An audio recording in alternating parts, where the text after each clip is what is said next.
Hello everyone, welcome to my channel. Today we are going to discuss about a few plants that are very easy for beginners to grow in their tank. So let's get right into it. So the first one is that I'm going to discuss today is about crypts. Now they are called cryptocorin, and that's probably their scientific name, and I'm not sure whether I spelled it properly, but anyway, if I'm wrong I apologize myself. So commonly they're called as crypts in most fish stores and among all the aquariums. So that's what I'm gonna use today. So crypts, they come in so many different species. There's so many of them out there, but the most common kind of species that's used among aquarists is and now unlike other plants, these plants don't need any specialized substrate. They just, all you need to do is just to make sure they are attached to a piece of driftwood, and once that's all they need. And most of the time they take all the all necessary fertilization through the water column. So you don't have to add a lot of carbon dioxide as well, but if there is CO2 in your tank, that's great. But still, without CO2 they could do very well in your tank. They would do between about 6 to 8 pH in your tank, somewhere between there. And these plants are really lovely plants in your tank. A lot of aquarists use these plants to create stunning displays, and more about this plant is that they're easy to propagate as well. They come up with, when the leaves get older, they produce these little plants on themselves. You can pluck them and then put again attach them into a piece of driftwood and they will start growing. Or you also can use, cut a piece of their rhizome, the roots, and with a couple of leaves, and then attach to a driftwood, and then keep on regrowing these plants. Now if you want a detailed video on how to propagate these Java ferns, click on the link just up there now, or all the links are down there on the description.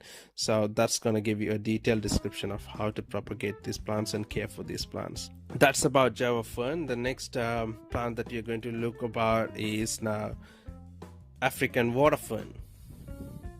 African water ferns are quite easy plants to care for, and as long as you have the right conditions in your tank, and they do really well in fresh water. So there you go. And these plants are pretty much very similar to the Java fern, like I discussed, and their fertilization is also comes through the water column, and they are not planted in the substrate.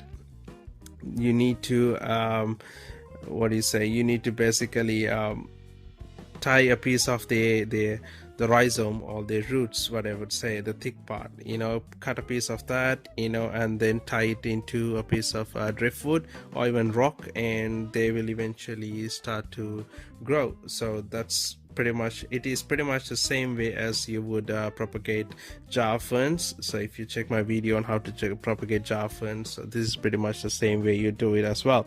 Now fertilization is not compulsory, but if there's a little bit of fertilization, it's always good for the plants. But on a low maintained tank it is not very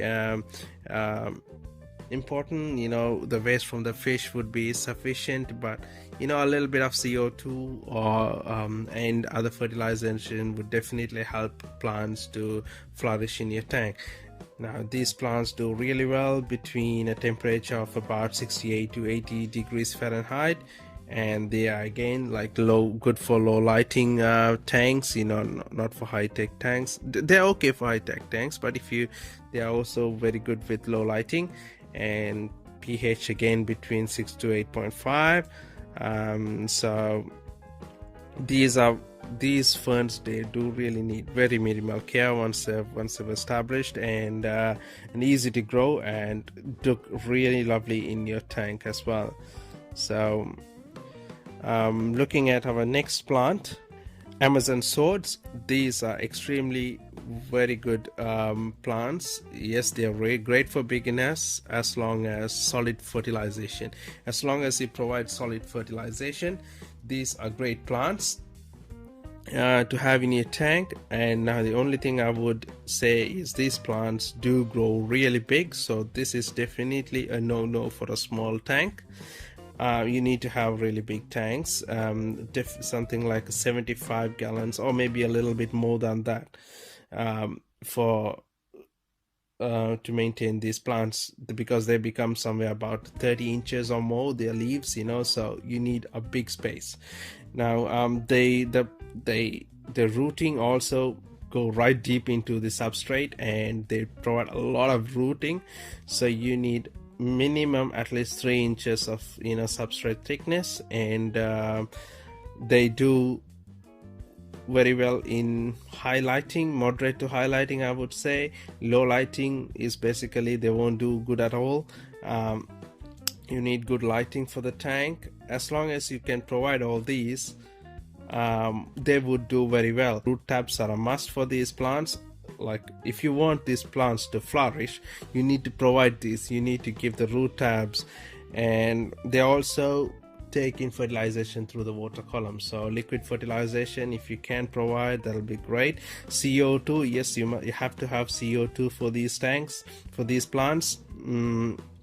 They are best kept as single plants because they do produce a lot of leaves and they need a huge space. So the other thing is, when these plants, they also, when they become matured, when they become a little big, they send out these stems which has flowers in them. Now those flowers are not as important, but eventually these flowers they turn into small plants. Once those plants grow a little big, and when the root starts to develop, you can basically cut them off and plant it back in the substrate, and now you got more of those. You can also make money off these plants because they do propagate on their own. So if you provide sufficient fertilization, like you can probably sell about 5, 6, 7, 8 to 10 plants from each in a month. So I've got one of these in my tank, and I do it the same way. So these are very good plants for beginners. Now the final plant, that is the fifth one that we're going to discuss today, is about water wisteria. Now these plants are really very easy to care for. Now these are really